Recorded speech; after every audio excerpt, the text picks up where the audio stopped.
ഇതെന്താ ഇപ്പൊ പെട്ടെന്നൊരു പരോള്? ഒരു മാസം കൂടി കഴിഞ്ഞാൽ നമുക്ക് രണ്ടുപേർക്കും ഇറങ്ങാലോ. എമർജൻസി പരോളാ. പണ്ട് അച്ഛനും അമ്മയും താമസിച്ചിരുന്ന തറവാടാകെ നശിച്ചു കിടക്ക. അതൊക്കെ നന്നാക്കണ കാര്യം ഞാൻ സൂപ്രണ്ട് അദ്ദേഹത്തോട് പറഞ്ഞു. പ്രകൃതിക്ഷോഭത്തിൽ വീട് നശിച്ച വീട് നന്നാക്കാൻ 10 ദിവസം വരെ സൂപ്രണ്ടിനെ അനുവദിക്കാം.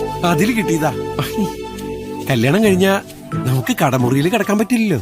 പിന്നെ നമ്മുടെ കാര്യം രാധികയുടെ അമ്മാവനോടും കൂടി സംസാരിച്ച് എല്ലാം ഒന്ന് ഉറപ്പിക്കണം.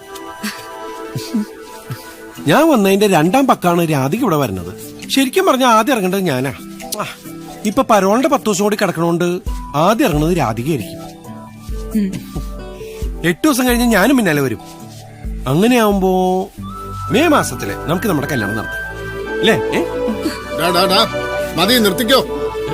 നീ ഇവിടെ ലൈറ്റ് നന്നാക്കാൻ വന്നിട്ട് ഈ കുഴഞ്ഞാടിക്കൊണ്ട് നിൽക്കുന്ന സൂപ്രണ്ടെങ്ങാനും വന്ന് കണ്ടാലേ ഷോക്ക് അടിക്കുന്നത് എനിക്കായിരിക്കും. ഞാൻ പോയിട്ട് പിന്നെന്തെങ്കിലും കാരണം ഉണ്ടാക്കിയിട്ട് വരാം. വെയിലത്ത് അധികം ഇറങ്ങണ്ടാട്ടാ.